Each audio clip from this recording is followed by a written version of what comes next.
કે આ ખૂબ જ સુંદર અલૌકિક શ્રાવણ માસમાં જ્યારે આપણા પ્રભુ ખૂબ જ સુંદર અલૌકિક હિંડોલામાં ઝૂલી રહ્યા છે, ગોપીઓ વ્રજ ભક્તો ઠાકોરજીને ઝુલાઈ રહ્યા છે, અને આવા ખૂબ જ સુંદર પ્રભુના દર્શન આપણે કરી રહ્યા છીએ. આવા સુંદર માસમાં આજે આપણું આ પ્રવચન સત્ર જે શ્રીનાથજી હવેલી અરવાઈન સદર્ન કેલિફોર્નિયા વૈષ્ણવ સમાજ ઓફ સદર્ન કેલિફોર્નિયા દ્વારા આ આયોજિત કરવામાં આવ્યું છે. આપ સર્વેને મારા ખૂબ ખૂબ આશીર્વાદ છે કે આ ખૂબ જ સુંદર અલૌકિક દિવસોમાં આપણા શ્રાવણ માસના દિવસો, આ દિવસો તો આપણે જોઈએ તો આ મહિના, આ શ્રાવણ માસ તો ભક્તોનો માસ છે. આ માસમાં ભક્તો અધિકથી અધિક સેવા પૂજા કરે, જપ પાઠ કરે, અને આપણે આપણા અલૌકિક વૈષ્ણવની વાત કરીએ, આપણા પુષ્ટિ ભક્તિ જીવોની વાત કરીએ તો આ માસમાં આપણા પુષ્ટિ માર્ગ જીવો માટે અલૌકિક દિવસો કેમ છે? કેમ કે આ માસમાં આપણા પ્રભુ, આપણા નિધિ, આપણા ઠાકોરજી છે એ હિંડોલા ઝૂલે છે. આપણે આપણા ભક્ત ઠાકોરજીને હિંડોલા ઝૂલાય છે. જો આપણો પુષ્ટિ માર્ગ એવો સુંદર માર્ગ છે ને કે એમાં એક ઉત્સવ જાય ને બીજા ઉત્સવની તૈયારી શરૂ થઈ જાય છે. અને શ્રી મહાપ્રભુજીની કૃપાથી જે ઉત્સવ, જે ક્રમ અમારા વલ્લભકુલના ઘરમાં હવેલીમાં થાય છે, એ દરેક ઉત્સવ શ્રી મહાપ્રભુજીએ વૈષ્ણવને આજ્ઞા આપી છે કે વૈષ્ણવ એમના ઘરમાં, એમના નંદાલયમાં એ બધો જ ક્રમ ઠાકોરજી સાથે કરી શકે છે. અત્યારે હિંડોલા પ્રારંભ થાય છે તો હિંડોલામાં જોઈએ તો શ્રાવણ માસના ઘણા બધા ઉત્સવો આવે છે. આપણે જોઈએ તો હરિયાળી અમાવસ આવે, ત્યારબાદ ઠક્કરાની તીજ આવે, નાગ પંચમી આવે, હવે આગળ આપણે પવિત્ર એકાદશી, દ્વાદશી, બારસ આવશે, રક્ષાબંધન આવશે. ઘણા બધા ઉત્સવ આ શ્રાવણ માસમાં આવે છે, જે સમયે આપણા પ્રભુ હિંડોલા ઝૂલતા હોય છે. આપણે ઘરમાં ઠાકોરજીની સેવા કરતા હોઈએ, ઠાકોરજી બિરાજતા હોય તો જરૂર આપણે પણ આપણા ઠાકોરજીને હિંડોલા ઝુલાવવા જોઈએ. જો હવે તો કેવું છે કે હવે આપણે ચાહીએ એ બધો જ ક્રમ આપણા ઠાકોરજીનો કરી શકીએ છીએ. આપણા ત્યાં પુષ્ટિ માર્ગમાં એવો ક્રમ છે કે હિંડોલાના દિવસો જ્યારે પ્રારંભ થાય તો 1 મહિનો ઠાકોરજી હિંડોલા ઝૂલે, અને એમાં 15ના સ્ટાર્ટિંગના જે 15 ડેઝ હોય છે એ ઠાકોરજી સુરંગી હિંડોલા ઝૂલે, અને ત્યારબાદ ભાલી હિંડોલા, જેમાં હિંડોલામાં ખૂબ સુંદર શૃંગાર થાય, હિંડોલાને ખૂબ સુંદર તૈયાર કરવામાં આવે, વિવિધ ઘટા થાય અને ઠાકોરજી એમાં ઝૂલે. તો આ ખૂબ જ સુંદર હિંડોલાના દિવસો ચાલી રહ્યા છે. આપ બધા ઠાકોરજીની સેવા કરતા હોય, આપણા ઠાકોરજી બિરાજતા હોય તો આપ જરૂરથી ઠાકોરજીને હિંડોલામાં ઝુલાવજો. જો હમણાં ઘણી વખત વૈષ્ણવ અમને મળે ને, અત્યારે હિંડોલામાં ઝુલાવવા, ઠાકોર ઝુલાવતા હોઈએ તો વૈષ્ણવ મળે તો વૈષ્ણવ કીધું તો કેવો સમય આવી ગયો છે, આપણે આપના દર્શન કરવા અમને માસ્કમાં આવવું પડે છે, સેનિટાઈઝર પહેરીને આવવું પડે છે, સેનિટાઈઝર કરીને આવવું પડે છે, આપના દર્શન પણ છે તો આપણને માસ્ક પહેરીને બિરાજો, તો કેવો સમય આવી ગયો છે. તો હું હસતા હસતા કહું કે જો વૈષ્ણવ, આ છે તો પ્રભુની લીલા, પ્રભુની લીલા છે. અને આપણે જોઈએ તો આ બધું આપણું પુષ્ટિ માર્ગનું જ છે. આપણે જોઈએ તો 84-252 વૈષ્ણવ ત્યાં પ્રભુની સેવા કરતા, ફૂલ ઘરની સેવા કરે, શાક ઘરની સેવા કરે, કોઈ પણ સેવા કરે, કાં તો શ્રી વલ્લભ સત્સંગ કરતા તો મોઢે બાંધીને સત્સંગ કરતા, મોઢે બાંધીને સેવા કરતા. તો આ માસ પાછું એ જ આવી ગયું છે. આપણે જોઈએ તો પહેલા લોકો દૂર રહેતા, અપરસમાં હોય તો એકબીજાને અડે નહીં, દૂર રહે, તો એ જ સમય પાછો આવી ગયો છે. આપણે અત્યારે સોશિયલ ડિસ્ટન્સિંગ ફોલો કરીએ છીએ, એકબીજા દૂર રહીએ છીએ, વારે ઘડી આપણે અત્યારે હાથ ધોઈએ છીએ, સેનિટાઈઝ કરીએ છીએ. તો એ સમય પણ જ્યારે વૈષ્ણવ અપરસમાં હોય, પ્રભુની સેવામાં હોય તો વારે ઘડી હાથ ખાસા કરતા, અપરસનું ધ્યાન રાખતા, પવિત્રતાનું ધ્યાન રાખતા. જે પ્રકારે અત્યારે આપણે હાઇજીન ફોલો કરીએ છીએ, બધું સાફ, નીટ એન્ડ ક્લીન રાખીએ છીએ, એ સમયમાં બધા વૈષ્ણવ બહુ સાચવતા, કંઈ ખરાબ ના થાય, કંઈ ગંદુ ના થઈ જાય, એનું પણ બહુ સાચવતા. અત્યારે જેમ આપણે ક્યાંક પણ બહારથી કોઈ વેજીટેબલ્સ લઈએ, ફ્રૂટ્સ લઈએ, ફળ ફ્રૂટ કંઈક પણ લઈએ તો પહેલા આપણે વોટરમાં, પાણીમાં ધોઈએ, એને એકદમ વ્યવસ્થિત સાફ કરીએ અને પછી પ્રભુમાં આપણામાં આપણે વિનિયોગ કરીએ છીએ. તો એ જ પ્રકારે જ્યારે પહેલા પણ વૈષ્ણવ સામગ્રી લાવતા, ફળ ફ્રૂટ લાવતા તો એને પણ પહેલા એને સિદ્ધ કરતા, એને પહેલા ધોતા, અને ધોયા પછી એને ખરી કર્યા પછી એ ઠાકોરજીને ધરતા. તો જોઈએ તો આ બધું પ્રભુની કૃપાથી જ એ જ સમયનું જૂનું જ પાછું આવ્યું છે, અને આ જ આપણા માટે સારું છે. આપણે પુષ્ટિ માર્ગનો સાચો ક્રમ તો આ જ છે કે જ્યારે પણ પ્રભુની સેવા કરીએ તો મોઢા પર બાંધીને કરીએ. કેમ કે જો આપણે જોઈએ ને તો આપણે ત્યાં તામસી આહાર લેવાતો નથી. કેમ કે તામસી આહાર લઈએ તો આપણા અંદરથી બદબુ આવે અને પ્રભુને ગમે નહીં. તો એ જ પ્રકારે આપણે ત્યાં માસ્ક બાંધીએ છીએ અને એ બધું કરીએ તો પ્રભુનું સુખ જ છે. આપણે જોઈએ તો આપણા ત્યાં, જો આપણે બહુ સુંદર વાત કરું તો આપણા ત્યાં આપણો હસબન્ડ હોય, એ આપણો હસબન્ડ છે, કોકનો પુત્ર છે, કોકના પિતા છે, કોકના ભાઈ છે, કોકના સખા છે. એમના ઘણા બધા સંબંધ છે, પણ દરેક સંબંધને ખૂબ પ્રેમથી અને ખૂબ આનંદથી, અને એ જેવો સંબંધ હોય એવો પ્રેમ બધા સંબંધને આપે. તમારા હસબન્ડ હોય તો તમને એ પ્રકારનો સંબંધ, તમને એ પ્રકારનો પ્રેમ આપશે. તમારા પુત્ર હોય તો માતા પિતાને એવો આદર, સન્માન, માન, પ્રેમ આપશે. તમારા પુત્ર હોય, એમના પુત્ર હોય તો એમના બાળકને એવો પ્રેમ, પિતૃ પ્રેમ આપશે. સખા હોય, ભાઈ હોય તો એવો સખા પ્રેમ આપશે અને એવી રીતે રાખશે. તો એક જ વ્યક્તિના જેટલા પણ સંબંધ છે, બધા જ સંબંધને બધી જ રીતે, જેવો સંબંધ એવો એના જોડે સંબંધના વ્યવહાર હોય, અને જેવો સંબંધ હોય એવી એના જોડે વાર્તાલાપ હોય. તો એ જ પ્રકારે આપણા પુષ્ટિમાર્ગમાં આપણા ઠાકોરજી છે. આપણે ઈચ્છીએ એ ઠાકોરજી જો સંબંધ કરી શકીએ. જો આપણા ત્યાં ઘણા બધા ભાવ છે, ઠાકોરજીની સેવા કરવી હોય તો આપણે સૌથી મુખ્ય કઈ હોય તો ભાવ છે. અને આપણે ઈચ્છીએ એ ભાવથી પ્રભુની સેવા કરી શકીએ. આપણા મનમાં હોય કે આપણે પ્રભુની સેવા યશોદાજીના ભાવથી કરવી છે, તો આપણે યશોદાજીના ભાવથી કરી શકીએ. આપણને લાગે કે પ્રભુ તો મારા સ્વામી છે અને હું સ્વામીના ભાવથી પ્રભુની સેવા કરું, તો આપણે એ ભાવથી સેવા કરી શકીએ. આપણને લાગે પ્રભુ તો મારા સખા છે, પ્રભુ તો મારા મિત્ર છે, અને એ ભાવથી સેવા કરી શકીએ. આપણને લાગે કે પ્રભુ તો વ્રજભક્ત, પ્રભુ તો વ્રજાધીશ છે, પ્રભુ તો વ્રજના રાજા છે, હું ગોપીઓ છું, હું ગોપી છું, તો આપણે એ ભાવથી પણ પ્રભુની સેવા કરી શકીએ. અને છેલ્લે કઈ ન હોય અને આપણામાં એવું હોય કે પ્રભુ ઠાકોરજી ભગવાન છે અને હું એમનો ભક્ત છું, ને એ ભાવથી પણ સેવા કરીએ તો પ્રભુ આપણી સેવા સ્વીકારે. જો આપણે કોઈ પણ ભાવથી, કોઈ પણ પ્રકારની સેવા કરીએ, પણ આ બધામાં સૌથી ઇમ્પોર્ટન્ટ, સૌથી જરૂરી જે છે એ છે ભાવ. જો આપણને કોઈ સામગ્રી સિદ્ધ કરવી હોય, અને સામગ્રી સિદ્ધ કરવા માટે આપણા પાસે પાત્ર હોય, બધી જ સામગ્રી હોય, ઘી હોય, નમક હોય, બધી જ ખાંડ, બધી જ સામગ્રી હોય, પણ અગ્નિ ન હોય તો સામગ્રી બને ખરી? ન બને. કેમ? કેમ કે બધી જ સામગ્રી હોય પણ અગ્નિ ના હોય તો સામગ્રી બને નહીં. તો એ જ પ્રકારે આપણા ત્યાં ઠાકોરજી બિરાજે છે. આપણે ઠાકોરજીની સેવા કરવા તૈયાર છે, ઠાકોરજી આપણી સેવા સ્વીકારવા તૈયાર છે, પણ જ્યાં સુધી ભાવ નહીં હોય ત્યાં સુધી આ કઈ જ કાર્ય નથી. આપણે કેટલી પણ સેવા કરીએ, પણ ભાવથી સેવા કરીશું તો પ્રભુ આપણી સેવા સ્વીકારશે અને આપણા પર કૃપા કરશે. જો હું ઘણી વખત હસ્તાશા વૈષ્ણવને કહું છું કે આપણો પુષ્ટિ માર્ગ છે ને, એ ક્વોલિટીનો માર્ગ છે, ક્વોન્ટિટીનો નહીં. જો અત્યારે લોકો ક્વોન્ટિટી મેન્ટેન કરે છે કે પેલા વૈષ્ણવ 2 કલાક સેવા કરે તો હું 3 કલાક કરું, એ વૈષ્ણવ 3 કલાક સેવા કરે તો 4 કલાક સેવા કરું. જાણે અંજાણે આજના વૈષ્ણવને કોમ્પિટિશન બનાવી દીધું છે. પણ આ કોમ્પિટિશન નથી. આપણો માર્ગ ક્વોલિટીનો માર્ગ છે. તમે 5 મિનિટ સેવા કરો, 15 મિનિટ સેવા કરો કે 1 કલાક સેવા કરો, તમે જેવો સમય તમે એવી સેવા કરો, પણ એ સેવા કરો એ સાચા ભાવથી, સાચા હૃદયથી અને શુદ્ધતાથી સેવા કરશો તો પ્રભુ તમારી સેવા સ્વીકારશે.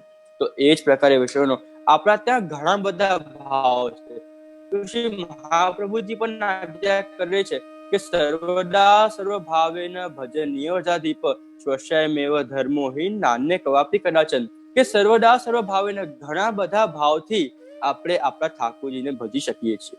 તો મેં હમણાં જ આપને કીધું ને કે જેનામાં જેવો ભાવ હોય, આપણને પ્રભુમાં સખા દેખાતા હોય, મિત્ર દેખાતા હોય, સ્વામી દેખાતા હોય, આપણને એવું લાગે કે આપણા ઠાકોર 7 વર્ષના નાના લાલા છે, નાના બાળક છે, અને આપણે એ ભાવથી સેવા કરવી હોય તો એ ભાવથી પણ સેવા કરાય.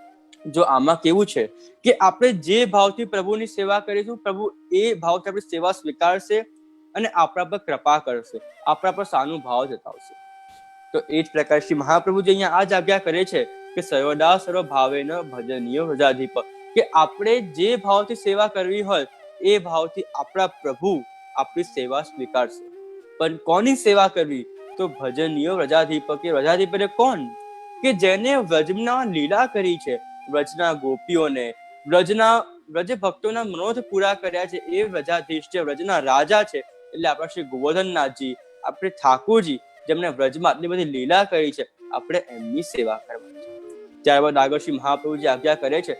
આ શ્લોક ચતુશ્લોકીનો શ્લોક છે અને ચતુશ્લોકીમાં પ્રથમ શ્લોક છે. ચતુશ્લોકીમાં શ્રી મહાપ્રભુજીએ આપણા 4 પુરુષાર્થ છે, ધર્મ, અર્થ, કામ, મોક્ષ, અને એ 4 પુરુષાર્થ આપણા પુષ્ટિ માર્ગે 4 પુરુષાર્થ શ્રી મહાપ્રભુજી આમાં બતાવ્યા છે. ત્યારબાદ શ્રી મહાપ્રભુજી આજ્ઞા કરે છે કે આપણે પુષ્ટિ માર્ગે જીવ છીએ, પુષ્ટિ માર્ગે વૈષ્ણવ છીએ, તો એમનો ધર્મ છે કે પ્રભુની સેવા કરવી. જો આપણે ધર્મ એટલે ડ્યુટી કાઇન્ડ ઓફ, આપણે કોઈના હસબન્ડ હોઈએ તો આપણે હસબન્ડની ડ્યુટી હોય, કોઈના વાઇફ હોય તો વાઇફના પ્રકારના ધર્મ હોય, આપણે ઘરનું કાર્ય કરવાનું, ઘણા ધર્મ આપણા અલગ અલગ હોય. તો એ જ પ્રકાર આપણે વૈષ્ણવ બન્યા છીએ, આપણે ઠાકોરજીના શ્રી મહાપ્રભુજીના શિષ્ય સેવક છીએ, તો આપણો ધર્મ છે કે આપણે પ્રભુની સેવા કરીએ. અને ત્યારબાદ શ્રી મહાપ્રભુજી આજ્ઞા કરે છે નાન્ય કવાપથી કદાચન, કે આપણા ત્યાં પ્રભુની સેવા કરવામાં ક્યારેય કોઈ સમય બાધક થતો નથી. જો આપણા ત્યાં કોઈક વૈદિક ક્રમ કરવો હોય, કોઈક પૂજા અર્ચના કરવી હોય, કોઈક પૂજા કરવી હોય, કોઈક હવન કરવો હોય, તો એના પર્ટિક્યુલર કોઈ ટાઈમ હોય. પ્રાતઃકાલ કરીએ, સંધ્યાકાલ કરીએ, એઝ પર ધ હવન કે એઝ પર ધ પૂજા, જે પણ પૂજા હોય એ પ્રકારનો આપણે સમય મળે, એ સમય અનુસાર આપણે સેવા, આપણે એ હવન પૂજા કરવી પડે. પણ આપણા પુષ્ટિ માર્ગમાં સેવા માટે કોઈ જ સમય નથી. તમને જે સમય ફાવે એ સમય તમે પ્રભુની સેવા કરી શકો છો. જ્યારે પ્રભુ આપણને દર્શન આપતા હોય, આપણાને પ્રભુની સેવા કરવા માટે ભાવ હોય, એ સમય શ્રેષ્ઠમાં શ્રેષ્ઠ સમય આપણો હોય છે. અને બીજી વસ્તુ, આપણે આવા સુંદર અલૌકિક કાર્ય માટે સમય કાઢીએ તો સમય, સ એટલે શ્રી નાથજી, મ એટલે શ્રી મહાપ્રભુજી, અને ય એટલે શ્રી યમુનાજી. ત્યારે આવા સુંદર અલૌકિક કાર્ય માટે સમય આપણે કાઢતા હોઈએ તો શ્રી નાથજી, શ્રી મહાપ્રભુ, શ્રી યમુનાજી ત્રણેય આપણા પર કૃપા કરે. તો કહેવાનું તાત્પર્ય એ છે વિષયનો કે આપણે જોઈએ તો આપણા પુષ્ટિ માર્ગમાં આપણે જ્યારે પ્રભુના મંગલા કરાવીએ ત્યારે પ્રભુ મંગલા કરે છે, જ્યારે આપણે પ્રભુના શ્રૃંગાર કરીએ ત્યારે પ્રભુ શ્રૃંગાર કરે છે, જ્યારે આપણે પ્રભુને અરોગાઈએ, ભોગ ધરીએ ત્યારે પ્રભુ અરોગે છે, જ્યારે ઠાકોરજીને પોઢાઈએ ત્યારે પ્રભુ શયન કરે છે. તો આપણે જેમ ઈચ્છીએ પ્રભુ આપણા માટે એમ કરે છે. એવા કૃપાલુ છે. આપણે નિત્ય પ્રભુના 8 વાગે મંગલા કરાવતા હોઈએ અને કોઈક દિવસ ક્યાંક બહાર જવાનું છે, રાત્રે 4 વાગે, વહેલી સવારે 4 વાગે પ્રભુના મંગલા કરાયા, તો એમાં ક્યારેય કોઈ દોષ આવતો નથી. કેમ કે આપણા ત્યાં બધા જ સમય પ્રભુના માટે, બધા જ સમય શ્રેષ્ઠ છે. પણ એટલું ખ્યાલ રાખવાનું કે પ્રભુને ન પડે, પ્રભુના સુખનો વિચાર આપણે કરવાનો. આપણે નિત્ય સવારે કોઈ 4 વાગે આપણને ઉઠાડે તો આપણને ફાવે નહીં. તો એ જ પ્રકારે જ્યારે પણ આપણે ઉઠીએ, લાઈક ફોર એક્ઝામ્પલ, આપણે નિત્ય 7 વાગે ઉઠતા હોઈએ, 6 વાગે ઉઠતા હોઈએ, આપણે જોબ પર વર્ક પર જવાનું હોય તો ડેલી 6 વાગે ઉઠતા હોઈએ, પણ ક્યારેક આપણે બહાર જવાનું હોય, ક્યાંક ટ્રાવેલ કરવાનું, તો વહેલા ઉઠીએ છીએ. તો એ જ પ્રકારે આપણે સમય તો બધા શ્રેષ્ઠ છે, પણ એક આપણે નિશ્ચિત સમય કરી દેવો જોઈએ કે હું પ્રભુના 8 વાગે મંગલા કરાવીશ, પ્રભુના 7 વાગે મંગલા કરીશ.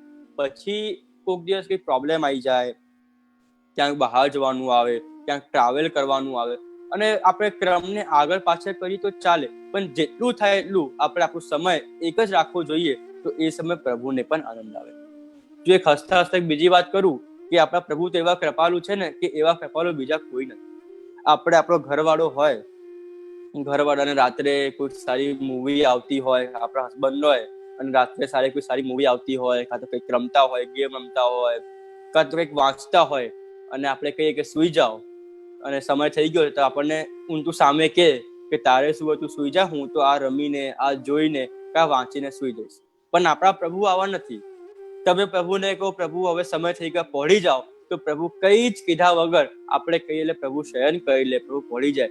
સવારે આપણે આપણા હસબન્ડને સવારે 6 વાગે ઉઠી જાઓ તો ના ઉઠે, કે ના, મારે જેટલા વાગે ઉઠવું હશે હું એટલા વાગે જ ઉઠીશ. પણ આપણા પ્રભુ કેવા છે, તમે મંગલા કરાવો, તમે જ્યારે મંગલા કરો ત્યારે પ્રભુ મંગલા કરે, તમારી સેવા સ્વીકારે. આપણે કંઈક ખાવાનું, કંઈક સામગ્રી સિદ્ધ કરતા હોઈએ અને સામગ્રી સિદ્ધ કરતા કરતા કાં તો નમક થોડું ઓછું પડી જાય, કાં તો કંઈક વધારે પડી જાય, કાં તો કંઈક સામગ્રીમાં કંઈક આગુ પાછું થઈ જાય, તો આપણા ઘરેથી બધા બોલે કે તે સામગ્રી આવી સિદ્ધ કરી છે, સામગ્રીમાં આ ઓછું છે, આ ઓછું છે. પણ આ પ્રભુ કેવા છે કે તમે જે અરોગાઓ પ્રભુ ચૂપચાપ અરોગી લેશે, તમને ક્યારેય નહીં. કેમ કે વલ્લભની કૃપાથી, વલ્લભની કાનીથી પ્રભુ તમારા ઘરે પધાર્યા છે, અને પ્રભુ જ્યારે પધાર્યા છે એ વિશેષ કૃપા કરવા જ પધાર્યા છે, તમારી સેવા સ્વીકારવા જ પધાર્યા છે. આપણા પ્રભુ એવા છે ને કે ભક્તના બધા જ મનોરથ પૂરા કરવા વાળા આપણા શ્રી ઠાકોરજી છે, કે ભક્તના જે પણ મનોરથ હોય એ બધા જ મનોરથ પ્રભુ પૂરા કરે છે. પ્રભુ એ પણ ધ્યાન રાખે છે કે ભક્તને કોઈ પ્રોબ્લેમ ના આવે, ભક્તને કોઈ કષ્ટ ના આવે, એનું પણ ધ્યાન પ્રભુ રાખે છે. જે આપણા ત્યાં પ્રસંગ આવે છે ને કે એક નિષ્કિંચન વૈષ્ણવ હતા, એ પ્રભુની નિત્ય સેવા કરતા, અને એક દિવસ નિષ્કિંચન વૈષ્ણવ પ્રભુ માટે રોટી સિદ્ધ કરી રહ્યા હતા, અને રોટી સિદ્ધ કરતા કરતા ઘી પતી ગયું. જોયું કે ઘી નથી, શું કરું? તો એ નિષ્કિંચન વૈષ્ણવને થયું કે એક કામ કરું, જે 4 રોટી ઉપરની છે એમાં ઘી ચોપી દઉં અને નીચેની 4 રોટી હું કોરી રાખીશ. ઘી વાળી રોટી પ્રભુ આરોગી લેશે અને પછી નીચેની કોરી રોટી જે છે ઘી વગરની, એ રોટી હું લઈ લઈશ. ઠાકોરજીને ભોગ ધર્યું. ઠાકોરજી તો એવા કૃપાલુ છે કે વૈષ્ણવ પર ક્યારેક કષ્ટ જોઈ ના શકે, તો પ્રભુએ એવી લીલા કરી કે નીચેની કોરી રોટી પ્રભુ આરોગી ગયા અને ઉપરની ઘી વાળી રોટી એ વૈષ્ણવ માટે રાખી. તો આવા કૃપાલુ આપણા પ્રભુ છે કે વૈષ્ણવ પર કષ્ટ આવે એ પ્રભુ ક્યારે જોઈ શકતા નથી. તો શ્રી મહાપ્રભુજી આના પર આજ્ઞા કરે છે કે ભક્તાભિલાષા ચરિતાનુસારી દુગ્ધાદિ ચૌરે યશો વિશારી કુમારિતાનંદિત કોશ નારી મમ પ્રભુ શ્રી ગિરિરાજધારી. કે શ્રી ગિરિરાજધાર સ્તકમાં શ્રી મહાપ્રભુજી આજ્ઞા કરે છે કે આપણા પ્રભુ કેવા છે. કોઈ પૂછે કે ઠાકોરજી કેવા છે, તો ત્યારે શ્રી મહાપ્રભુજી આજ્ઞા કરતા કે ભક્તાભિલાષા ચરિતાનુસારી, કે ભક્તની અભિલાષા અનુસાર ચરિત્ર કરવા વાળા આપણા શ્રી ઠાકોરજી છે. ભક્તના મનોરથ પૂરા કરવા વાળા આપણા શ્રી ઠાકોરજી છે. એક પ્રસંગ આવે જ છે ને કે વિદુરજી અને દુર્યોધનનો પ્રસંગ આવે છે કે વિદુરજીના મનમાં હતું કે ઠાકોરજી મારા ઘરે પધારે અને મારા ઘરે પધારીને ભોગ આરોગે, એવો મારો મનોરથ છે. તો ઠાકોરજી વિદુરજીનો મનોરથ પૂરો કરવા દુર્યોધનના 56 ભોગને ઠોકર મારીને ત્યાં વિદુરજીના ત્યાં પધાર્યા અને ત્યાં છિલકા આરોગ્યા. તો એ જ પ્રકારે આપણા પ્રભુ કેટલા કૃપાળુ છે કે 56 ભોગને છોડીને એક એમના ભક્તના વિદુરજીના જે મનમાં જે મનોરથ હતો કે મારા ઘરમાં પધારે, એ મનોરથ પૂરો કરવા 56 ભોગ પણ છોડીને પધારે છે. તો આવા કૃપાળુ આપણા શ્રી ઠાકોરજી છે. અને શ્રી વલ્લભની કૃપાથી આપણા ઘરમાં ઠાકોરજી પધાર્યા હોય તો આપણે જરૂર પ્રભુની સેવા કરવી જોઈએ, પ્રભુને લાલ લડાવવા જોઈએ. અને આપણે પ્રભુની સેવા કરીશું તો પ્રભુ બધા જ મનોરથ આપણા પૂરા કરશે. જો આપણે પ્રભુને શું કહીએ છીએ કે પ્રભુ અંતર્યામી છે. અંતર્યામી હોય તો પ્રભુને બધો જ ખ્યાલ છે કે આપણને શું જોઈએ, કઈ વસ્તુ આપણને જોઈએ, કયાથી આપણને લાભ થશે, બધું જ પ્રભુને યાદ છે.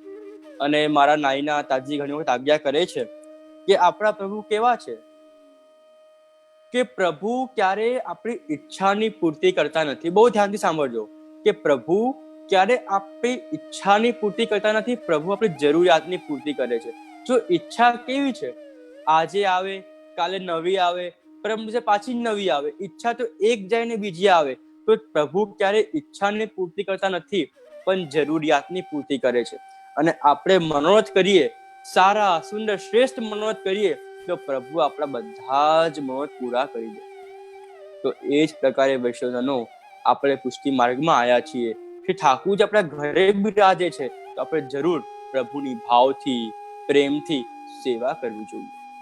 જો હમણાં એક બહુ સુંદર આપણે પ્રસંગ કહું, એક પ્રસંગ નથી, હમણાં જ આવું થયું હતું કે હું નીચે વલ્લભધામમાં અમારા હવેલીમાં બિરાજતો હતો અને ત્યાં નિજના 4-5 વૈષ્ણવ હતા અને 4-5 વૈષ્ણવ બેસીને અમે સત્સંગ વાર્તાલાપ ચાલતો હતો અને પ્રશ્નોત્તરી ચાલતી હતી કે બધા વૈષ્ણવ મને પ્રશ્ન પૂછતા હતા અને મેં પ્રશ્નોના સમાધાન કરતો હતો. તો એ પ્રશ્નોના સમાધાન કરતા કરતા આ જ વાત ચાલી કે આપણા ઘરમાં ઠાકોરજી બિરાજે છે. શ્રી મહાપ્રભુજી આજ્ઞા કરે છે કે વૈષ્ણવને કર્તવ્ય છે કે પ્રભુની સેવા કરવી. તો એ કર્તવ્યની વાત ચાલતી હતી. તો ત્યાં એક વૈષ્ણવ હતા, થોડા સિનિયર વૈષ્ણવ હતા અને થોડા જાણકાર કહી શકીએ આપણે, વૈષ્ણવ જાણકાર હતા. તો એ વૈષ્ણવે 2-3 વસ્તુ કીધી કે જે શ્રી મહાપ્રભુજી આપણને આજ્ઞા કરે છે.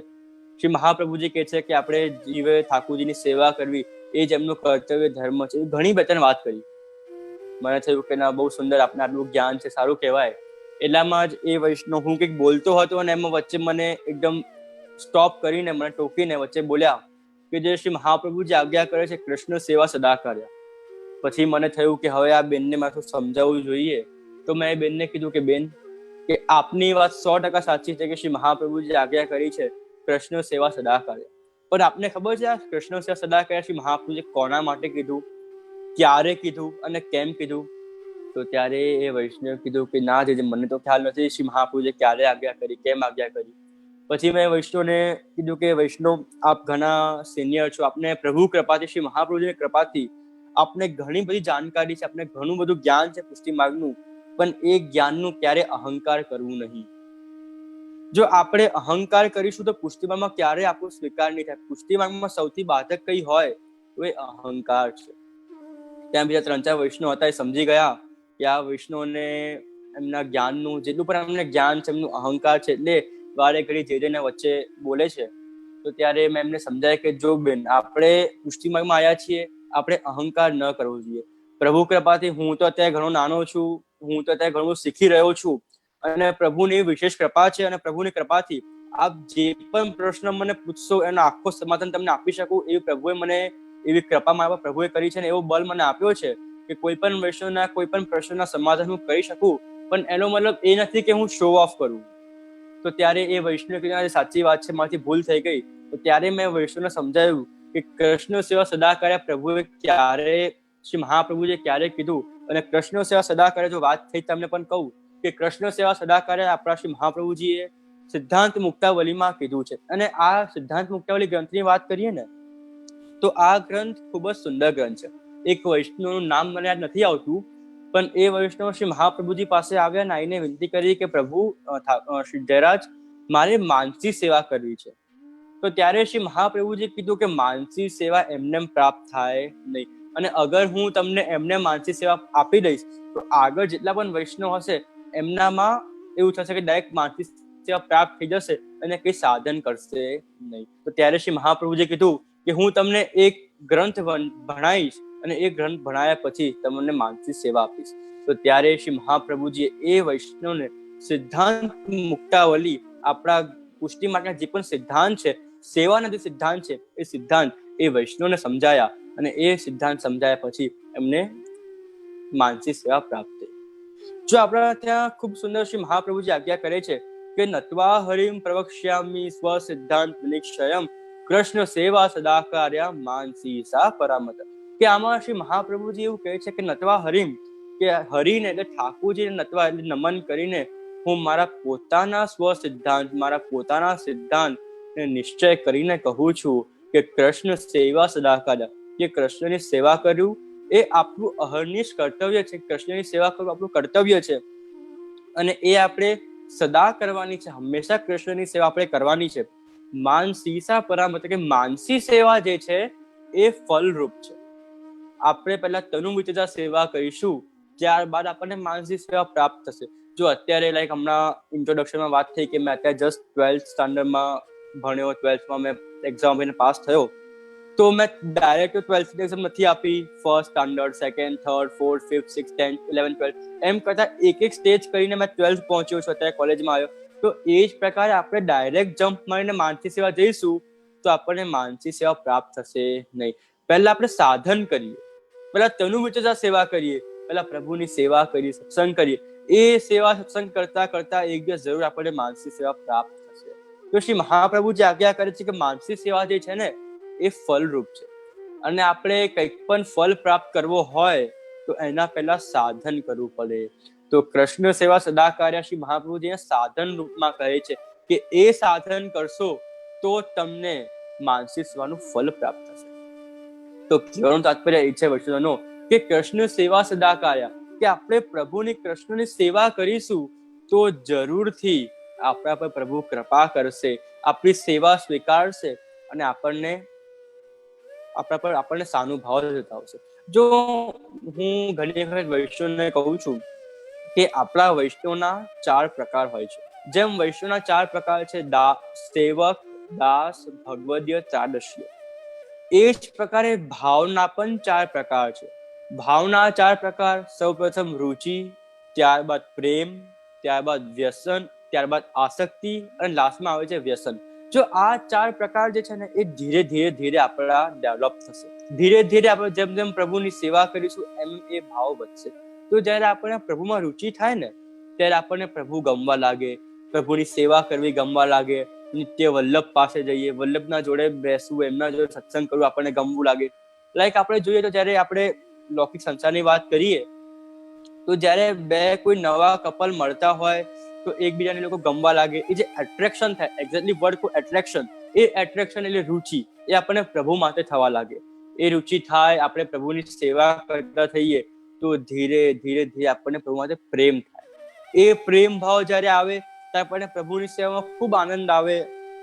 આપણા મનમાં થાય કેવી રીતે હું અધિકથી અધિક પ્રભુની સેવા કરું, કેવી રીતે હું પ્રભુને વધારે લાલ લડાવું. તો એ જ પ્રકારે જ્યારે આ પ્રેમ આવે, ત્યારે આપણને પ્રભુમાં પ્રેમ થાય, તો ત્યારે પ્રભુ આપણી સેવા સ્વીકારે. આપણને એવું થાય કે હું વધારે પ્રભુની સેવા કરું, વધારેથી વધારે પ્રભુને લાલ લડાવું, એવો ભાવ આપણને આવે. જ્યારે પ્રભુની સેવા કરતા જઈએ, ભાવ વધે, ભક્તિ વધે, તો ત્યારે આપણું જે અવસ્થા છે એ પ્રેમથી આસક્તિમાં આવી જાય છે. જો બહુ ધ્યાનથી સમજો, આસક્તિ એટલે શું? કે આપણને પ્રભુમાં એવો પ્રેમ થઈ જાય ને કે આપણને પ્રભુની સેવા વિના રહેવાય નહીં. બહુ ધ્યાનથી સાંભળજો, આસક્તિમાં શું થાય કે આપણને પ્રભુની સેવા વિના રહેવાય નહીં. આપણે નિત્ય 8 વાગે મંગળા કરતા હોઈએ તો મનમાં થઈ જ જાય કે 8 વાગે મંગળા કરવાનું મન થઈ જાય. ક્યાંક બહાર ગામ ગયા હોઈએ તો મનમાં યાદ આવે કે આ સમય હું મંગળા કરાવીશ, પછી ઠાકોરજીના સ્નાન કરાવીશ, શ્રૃંગાર કરીશ, ભોગ ધરીશ. આપણને આખો ક્રમ યાદ આવે. એ આપણી આસક્તિ છે કે પ્રભુના સેવા વિના રહેવાતું નથી. અને ત્યારબાદ ઉત્તમ અવસ્થા જે આપણે પુષ્ટિ માર્ગીય વૈષ્ણવના ભાવની કોઈ હોય, જેમ વૈષ્ણવની ઉત્તમ અવસ્થા તાદૃશ્ય વૈષ્ણવ છે, એ જ પ્રકારે આપણા ભાવની ઉત્તમ અવસ્થા એ વ્યસન છે. જો આપણે લૌકિક સંસારની જ્યારે વ્યસનનું નામ આવે, આપણને થાય કે વ્યસન કોને કહેવાય? કે કોઈને સિગરેટ પીવાનું વ્યસન હોય, કોઈને ડ્રિંક કરવાનું વ્યસન હોય, તો એ વ્યસન બહુ જલ્દી છૂટે નહીં. એ વ્યસનને છોડવા બહુ પ્રયત્ન કરવો પડે અને બહુ પ્રયત્ન કરતા કરતા કરતા છેલ્લે વ્યસન છૂટે. તો એ જ પ્રકારે જ્યારે આપણે બહુ પ્રભુની સેવા કરીએ, પ્રભુની અહર્નિશ સેવા કરીએ, અહર્નિશ ભાવ પ્રભુમાં લાગે, આપણે પ્રભુમાં તદીય થઈ જઈએ, ત્યારે આપણને આ વ્યસનનું ભાવ આપણા અંદર આવી જાય છે. અને એ વ્યસનના ભાવમાં શું હોય કે આપણને પ્રભુ વિના ન રહેવાય. બહુ ધ્યાનથી સાંભળજો, બહુ આ બંનેમાં શબ્દો એક જેવા છે પણ ભેદ ઘણો છે. આસક્તિમાં પ્રભુની સેવા વિના ન રહેવાય અને વ્યસનમાં પ્રભુ વિના ન રહેવાય. જો ઘણો ડિફરન્સ છે. આપણે બહુ તમે વિચારજો, ધ્યાનથી સાંભળજો, વિચારજો, તમને ખ્યાલ આવશે કે આશ્રમ બાબાએ શું કીધું. આપણે વ્યસનમાં પ્રભુ વિના નથી રહેવાતું. પ્રભુનો વિરહ થાય કે ક્યારે સવાર થાય, ક્યારે મંગળા કરાવું, ક્યારે આપણે પ્રભુની સેવામાં પહોંચ્યું, આપણને એવો વિરહ રહે. એ વ્યસન છે. અને આપણને થાય કે સમય થઈ ગયો, ઠાકોરજીની સેવા કરવી છે, એ પ્રભુ માટે આસક્તિ છે. તો આ ચાર સ્વરૂપ છે, આ ચાર સ્વરૂપ છે, આ ચાર આપણા ત્યાં ક્રમ છે. એ ચાર ક્રમને આપણે ધ્યાન રાખવાના છે કે એક એક કરીને જેમ જેમ પ્રભુની સેવા કરીશું, એમ એમ આપણો ભાવ વધશે, એમ એમ આપણી ભક્તિ વધશે, એમ એમ આપણે રુચિથી પ્રેમ પર આવીશું, પ્રેમમાંથી આસક્તિમાં આવીશું, આસક્તિથી આપણે પ્રભુમાંથી વ્યસન થઈ જશે. આપણે આ બધું ઠાકોરજીની સેવા કરવાથી અને વલ્લભની કૃપાથી જ થશે. હવે આવતી એકાદશી, દ્વાદશી, પવિત્ર એકાદશી, પવિત્ર વારસ આવી રહ્યો છે. પુષ્ટિ માર્ગીય પ્રાગટ્ય દિવસ, જે દિવસ આપણા પુષ્ટિ માર્ગનું પ્રાગટ્ય થયું, અને આપણા પુષ્ટિ માર્ગનું સૌથી શ્રેષ્ઠ ઉત્સવ કહીએ તો એ પવિત્ર એકાદશી બારસ છે. શ્રાવણ શ્યામલે પક્ષે એકાદશા મહાનિશી, સાક્ષાત ભગવતા પ્રોક્તમ તદક્ષરશ ઉચ્ચતે. કે શ્રી મહાપ્રભુજી ખૂબ સુંદર આજ્ઞા કરે છે કે શ્રી મહાપ્રભુજી આ શ્લોકમાં કહી રહ્યા છે કે શ્રાવણ શ્યામલે પક્ષે, કે શ્રાવણ માસમાં એકાદશી મહાનિશી, કે એકાદશીની મહારાત્રિએ સાક્ષાત ભગવતા પ્રોક્તમ, સાક્ષાત ઠાકુરજી પ્રગટ થયા છે અને ઠાકુરજીએ જે આજ્ઞા કરી છે એ તદ અક્ષરશ, એક અક્ષર અક્ષર હું આપને એ બધું સમજાવું છું. અને શ્રી મહાપ્રભુજી કોને કહે છે, કોને આજ્ઞા, કોને સમજાવે છે?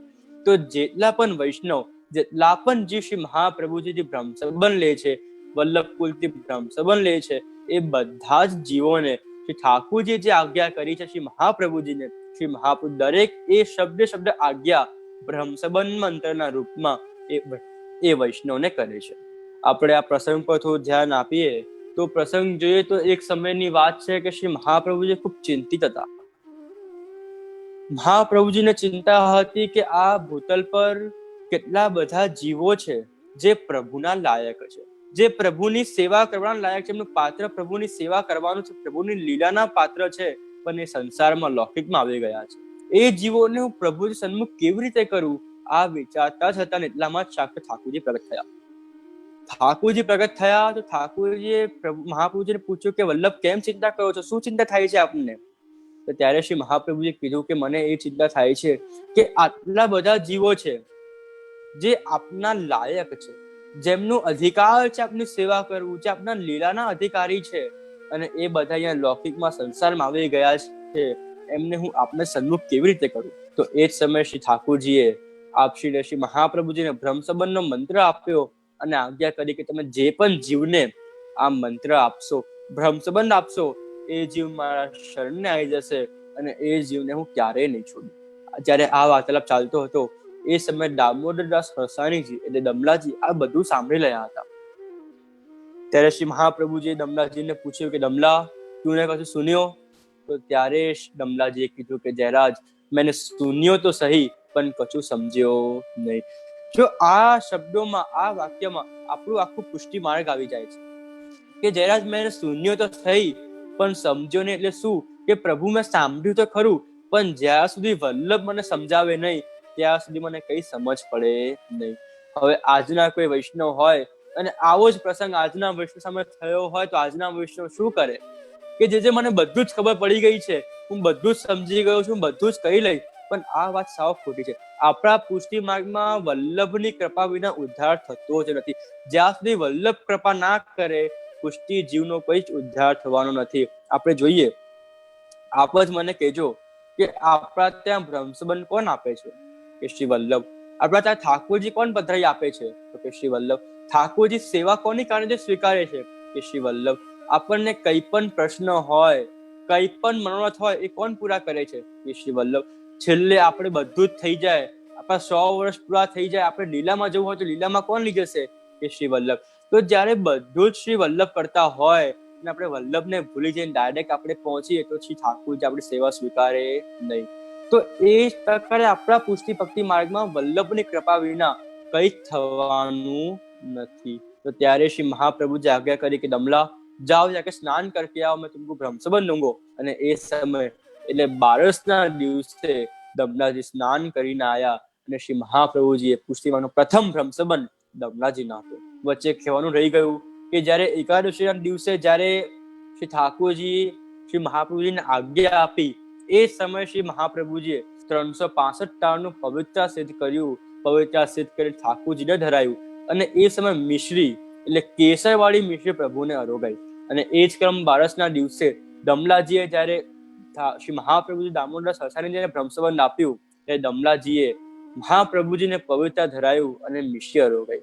એ જ ક્રમ અહર્નિશ અત્યાર સુધી ચાલી રહ્યું છે કે એકાદશીના દિવસે આપણે આપણા ઠાકોરજીને, આપણા ઘરમાં બિરાજતા પ્રભુને આપણે પવિત્ર ધરીએ છીએ અને બારસના દિવસે આપણે આપણા ગુરુદેવને એ જ પવિત્ર, એ જે પ્રસાદી પવિત્ર હોય એ જ પ્રસાદી પવિત્ર ઠાકોરજીને ધરીએ. એ જ પવિત્ર આપણે બારસના દિવસે, દ્વાદશીના દિવસે આપણે આપણા વલ્લભકુલને, આપણા ગુરુદેવને ધરીએ છીએ.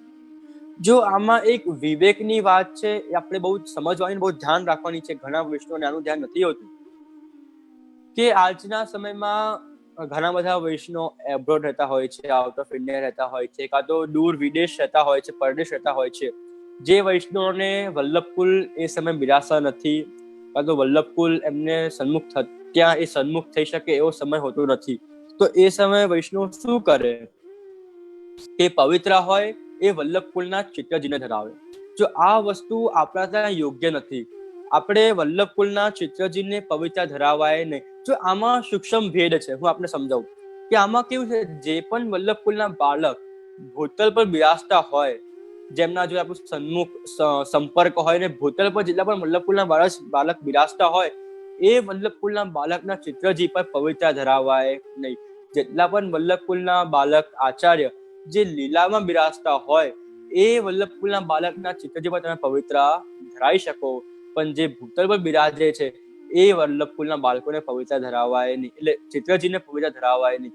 એ સમયે એના અલ્ટરનેટિવ આપણને કંઈક કરવું હોય તો આપણે એવું કહી શકીએ કે અત્યારે પણ ઘણા બધા વૈષ્ણવ એવા હોય કે જે પંજાબ રહેતા હોય કે ક્યાંક અલગ અલગ જગ્યાએ રહેતા હોય ને અહીંયા અમને અમદાવાદ નથી આવી શકતા. એ લોકો શું કરે કે એ પવિત્ર કુરિયર કરી દે, કુરિયર પર એમનું નામ, નંબર બધું લખી દે કે અમારા દ્વારા પવિત્ર મોકલાયા છે, આપ ધરી લેજો. તો એવું પણ કરાય, પણ બને ત્યાં સુધી આપણે ચિત્રજી પર પવિત્ર ધરાવવા જોઈએ. આપણે આઉટ ઓફ ઇન્ડિયા રહેતા હોઈએ, કુરિયર પણ ના થાય તો એ સમયે આપણે વલ્લભકુલને ફોન કરીને ખાલી એકાદશી દ્વાદશીની વધાઈ પણ આપી લઈએ ને તો પણ આપણે પવિત્ર પ્રભુ સ્વીકારી લે. અને આમાં ક્રમ છે કે આપણે થાય તો આપણે પોતે પવિત્રતા સિદ્ધ કરવા જોઈએ. પોતે હસ્તથી પવિત્રતા સિદ્ધ કરીને આપણે પ્રભુને ધરાઈએ એ ઉત્તમમાં ઉત્તમ છે. પવિત્રતા પોતે સિદ્ધ ન કરી શકીએ અને ક્યાંક કોઈક સિદ્ધ કરેલી બાય કરીએ ખરીદીએ તો પણ કંઈ વાંધો નથી, પણ થાય તો આપણે પોતે સિદ્ધ કરવી જોઈએ.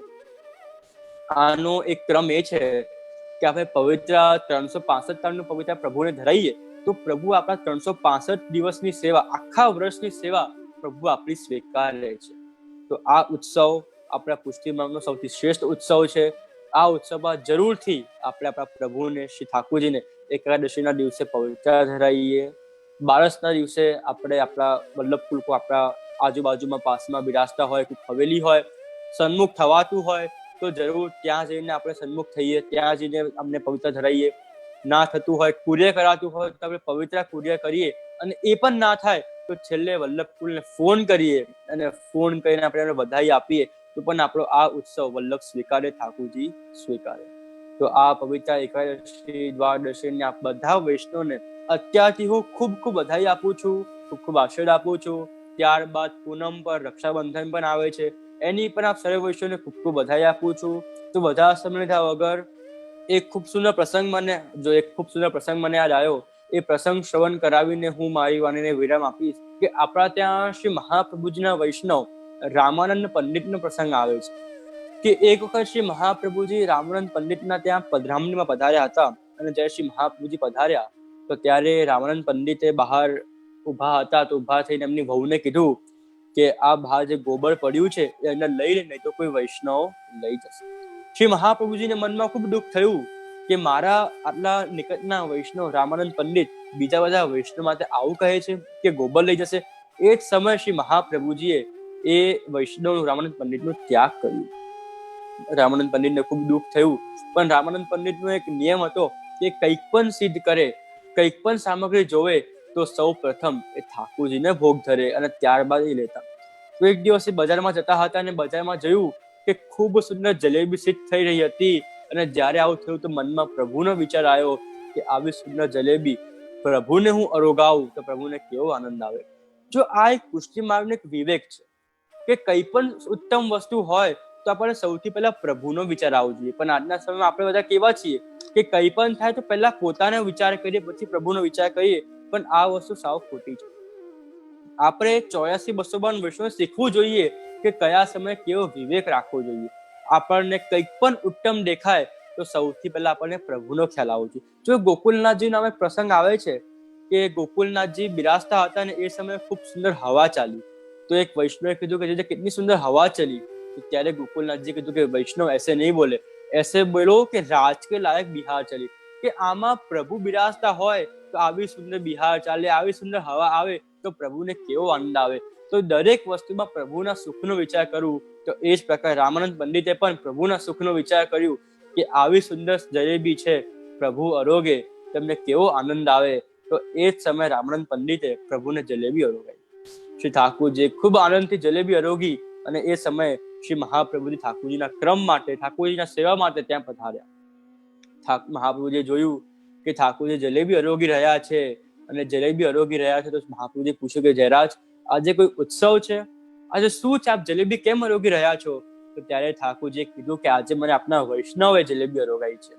તો ત્યારે ઠાકોરજી શ્રી મહાપ્રભુજીએ પૂછ્યું કે આજે મારા કયા વૈષ્ણવ જલેબી અરોગાઈ છે? તો ત્યારે ઠાકોરજીએ કીધું કે આપના જે વૈષ્ણવ રામાનંદ પંડિત છે એમને મને આજે જલેબી અરોગાઈ છે. તો ત્યારે શ્રી મહાપ્રભુજીએ કીધું કે પ્રભુ આપે એમની જલેબી કેમ અરોગી? મેં તો એમનો ત્યાગ કર્યો છે. તો ત્યારે ઠાકોરજીએ કીધું કે મહાપ્રભુજી મેં આપને વચન આપ્યો તો પવિત્ર એકાદશીના દિવસે શ્રાવણ શ્યામલે પક્ષે એકાદશા મહાનિશિ સાક્ષાત ભગવતા પ્રોક્તમ તદક્ષરસ ઉચ્ચતે કે મેં આપને આ દિવસે આપને વચન આપ્યો હતો કે આપ જે પણ જીવને શરણે લેશો એ જીવને હું ક્યારેય નહીં છોડું અને એ જીવને અહર્નિશ હું એના પર કૃપા કરીશ. તો આ સાંભળી શ્રી મહાપ્રભુજીને ખૂબ પ્રસન્નતા થઈ અને ફરીથી શ્રી મહાપ્રભુજી રામાનંદ પંડિતને અપનાવી લીધા. તો આ પ્રસંગનું તાત્પર્ય એ જ છે વૈષ્ણવ. આ પ્રસંગ છે ને આપણે ઘણી વખત કથામાં સાંભળ્યું હશે, ઘણી વખત કોઈ શાસ્ત્રીજી દ્વારા પણ સાંભળ્યું હશે. અને આ પ્રસંગ ક્યારેક કોઈક શાસ્ત્રીજી કે કોઈક બ્રાહ્મણ કે કોઈક આપણને સંભળાવે ને તો એ આ પ્રસંગનો આપણને ખોટું મહત્વ સમજાવે છે.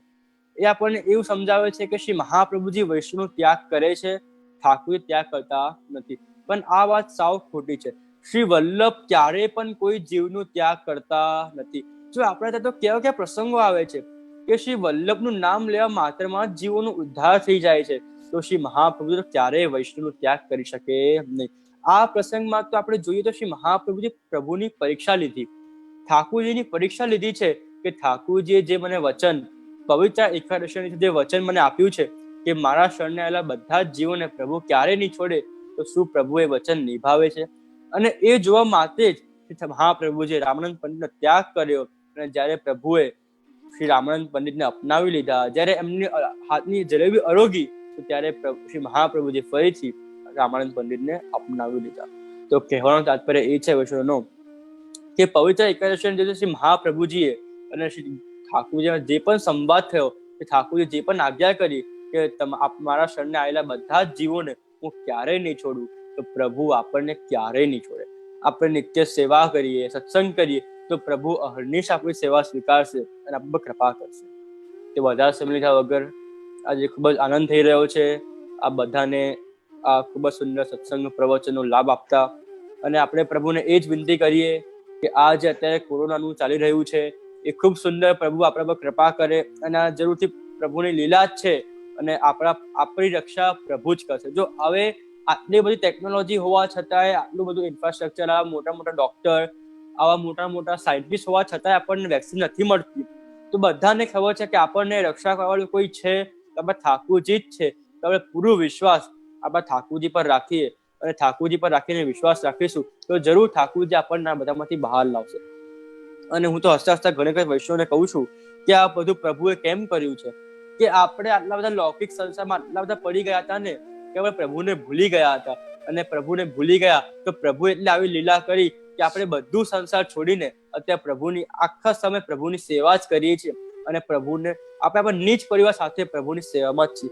જો તો કેટલા બધા ઉત્સવ આપણે જોઈએ તો આપણે આપણા નીચ પરિવારમાં, આપણા ઘરમાં, આપણા પ્રભુ સાથે કર્યા છે. જોઈએ તો શ્રી મહાપ્રભુજીનો ઉત્સવ આવી ગયો, અક્ષય તૃતીયા આવી ગઈ, આખું ઉષ્ણકાલ આવી ગયું, નરસિંહ જયંતિ આવી ગઈ, ઘણા બધા ઉત્સવ આવી ગયા જે આપણે આપણા પરિવાર સાથે, નીચ પરિવાર સાથે, આપણા ઘરના લોકો સાથે અને ઠાકોર સાથે ઉત્સવ મનાયા છે. તો એ જ પ્રકારે બહેનો તો શ્રી મહાપ્રભુ જે આજ્ઞા કરે છે કે જીવ સ્વભાવ દુષ્ટા, કે આમાં દુષ્ટ એટલે શું, કે જે જીવ એમનું સ્વરૂપ ભૂલી ગયું છે એ જીવને દુષ્ટ કહેવાય. તો એ જ પ્રકારે જાને અંજાને આપણે સ્વરૂપ ભૂલી ગયા હતા, આપણે આપણું વૈષ્ણવ સ્વરૂપ ભૂલી ગયા હતા, તો એ સ્વરૂપને પાછું યાદ લાવવા માટે શ્રી ઠાકોરજી આવી લીલા કરી છે કે તું ઘરે રહે, ઘર લઈને સત્સંગ સેવા કર અને તું તારું સ્વરૂપ પાછું જાણી લે. અને જો આ સમય તો આપણને એવો મળ્યો છે ને કે હમણાં ટૂંક જ સમયમાં અધિક માસ પણ આવી રહ્યો છે. અધિક માસ એટલે પુરુષોત્તમ માસ, ભગવાન શ્રી પુરુષોત્તમનો માસ. એમાં અધિકથી અધિક સેવા, અને એમાં ભગવાન શ્રી પુરુષોત્તમે આજ્ઞા કરી છે કે જો થોડું કરીશ તને ઘણું આપીશ. અને આ માસમાં તો ઘણા લોકો ઘણી બધી યાત્રા કરતા હોય છે, ઘણા પાઠ પૂજા સેવા ક્રમ વધારતા હોય છે. તો એ જ પ્રકારે પ્રભુની કૃપાથી આ વખતે આપણને બે અધિક માસ મળ્યા છે. આ જે લોકડાઉનનો સમય હતો એ પણ અધિક માસ જેવો સમય હતો. આપણે પૂરો ટાઈમ હતો, આપણે બધા પ્રભુની સેવા કરી શકીએ, સત્સંગ કરી શકીએ. અને હવે પણ અધિક માસ આવી રહ્યું છે, તો અધિક માસની પણ આપણે ખૂબ ખૂબ બધાઈ છે. ત્યારબાદ ફરીથી આપણે મળીશું, ફરીથી સત્સંગ ગોઠવીશું. અને અધિક માસમાં પણ આપણે જો અધિક સાથે પ્રભુની સેવા કરીએ તો કહેવાનું તાત્પર્ય એ છે વૈષ્ણવનો કે આજે આપ સૌને સત્સંગ પ્રવચનનું શ્રવણ કરાવીને ખૂબ ખૂબ આનંદ થઈ રહ્યો છે. આપણે એક જ વસ્તુ કહીશ કે આપણા પ્રભુ તો ખૂબ કૃપાળુ છે, આપણે પ્રભુની સેવા કરીએ. જો વરસાદ થતું હોય ને તો આપણે પાત્ર ખુલ્લું મૂકીએ ને તો પાત્રમાં વરસાદનું જલ ભરાય, પણ પાત્ર ઊંધું મૂકીએ તો જલ ભરાય નહીં. તો એ જ પ્રકારે પ્રભુ કૃપા કરી રહ્યા છે. બસ આપણે આપણું પાત્ર બનીએ, પ્રભુની સેવા કરીએ તો બધી જ કૃપા આપણને પ્રાપ્ત થશે. તો વધારે સમય લીધા વગર આપ સર્વે વૈષ્ણવને હું ખૂબ ખૂબ આ શ્રાવણ માસની હિન્દુના દિવસોની પવિત્ર એકાદશી, દ્વાદશી, રક્ષાબંધનની બધાની ખૂબ ખૂબ બધાઈ આપું છું, ખૂબ ખૂબ આશીર્વાદ આપું છું. અને અહીંયા જ મારી વાણીને વિરામ લઉં છું. શ્રી વલ્લભાધીશ કી જય.